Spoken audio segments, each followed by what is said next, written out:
Inilah sejarah 8 hantu terseram di Indonesia, dari pocong hingga lampor.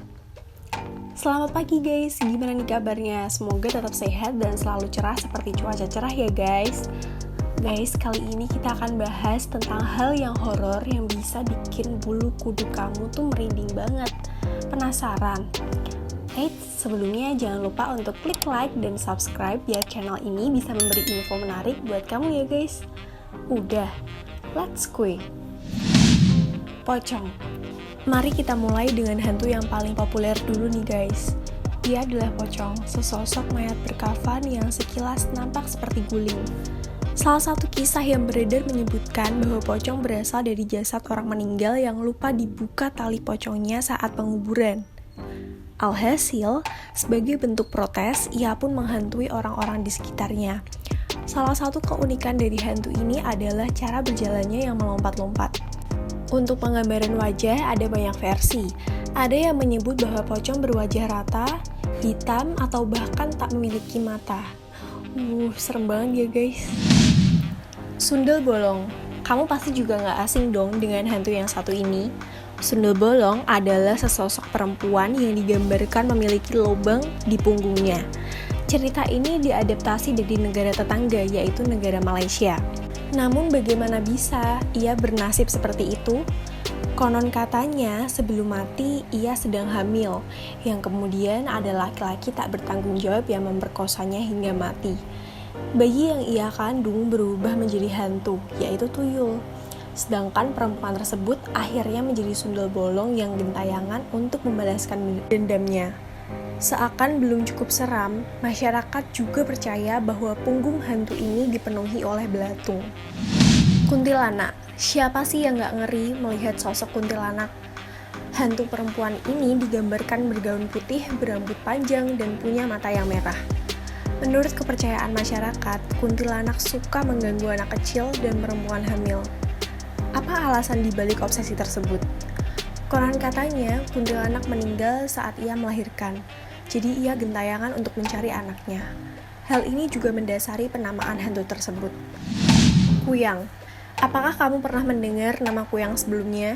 Beberapa bulan yang lalu, ia sempat menjadi pembicaraan masyarakat karena makhluk ini berasal dari Kalimantan Timur, calon ibu kota baru kita.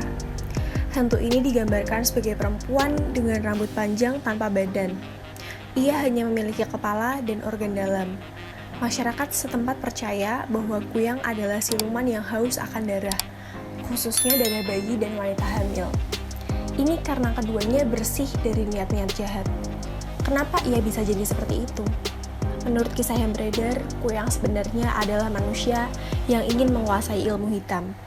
Untuk melakukannya, ada harga yang harus dibayar, yaitu dengan lepas dari sosok manusianya saat malam tiba. Semakin banyak darah yang dia santap, semakin tinggi pula ilmu mereka. Leak. Kepercayaan akan hantu ini banyak beredar di wilayah Bali dan sekitarnya. Leak diyakini sebagai penyihir jahat. Jadi sebenarnya mereka adalah manusia, tetapi memiliki ilmu supranatural yang tinggi. Di siang hari, Leak berwujud manusia normal. Namun di malam hari, ia keluar dari sosok manusianya untuk merampas organ tubuh demi keberhasilan ramuan sihirnya. Masyarakat setempat percaya bahwa Leak dapat berubah menjadi sosok lain, misalnya kera, harimau, atau babi. Semakin banyak pengorbanan yang dilakukan, semakin sakti pula mereka. Genderuwo. Akhirnya kita bertemu juga ya dengan hantu berjenis kelamin laki-laki. Ia adalah genderuwo. Kisah makhluk ini berasal dari mitos bangsa Persia, Gandarewa. Di Indonesia, mereka digambarkan memiliki tubuh yang sangat besar, berbulu, dan memiliki taring yang menjulur keluar mulutnya. Mereka banyak menempati bangunan tua, pohon besar, tempat yang lembab, dan hutan. Menurut kepercayaan masyarakat, makhluk ini berasal dari laki-laki yang meninggal dengan cara tak wajar. Ngerinya, ketika menjadi genderuwo, mereka akan mengubah fisiknya menjadi manusia dan menghamili perempuan. Tuyul.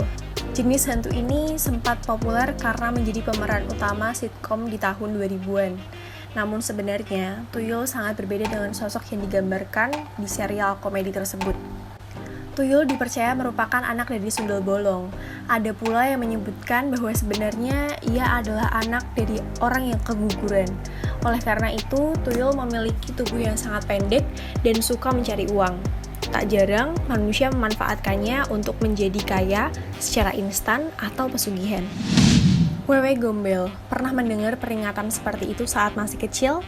Namun sebenarnya siapa itu Wewe Gombel? Menurut kepercayaan masyarakat, Wewe Gombel adalah hantu berupa perempuan tua yang meninggal karena bunuh diri. Alasannya, ia dituduh membunuh suaminya yang selingkuh oleh orang-orang yang di sekitarnya. Nenek-nenek ini dikenal sangat menyukai anak kecil sehingga ia sering menculik mereka. Namun tenang saja, Wewe Gombel tak akan menyakiti anak tersebut. Yang membuat orang takut adalah sosoknya yang menyeramkan. Nah, itu dia 8 hantu terseram di Indonesia. Menurut kamu yang paling serem yang mana nih guys? Tulis di kolom komentar ya. Jangan lupa klik like, komen, dan subscribe biar channel ini bisa memberikan info menarik untuk kalian. Ciao!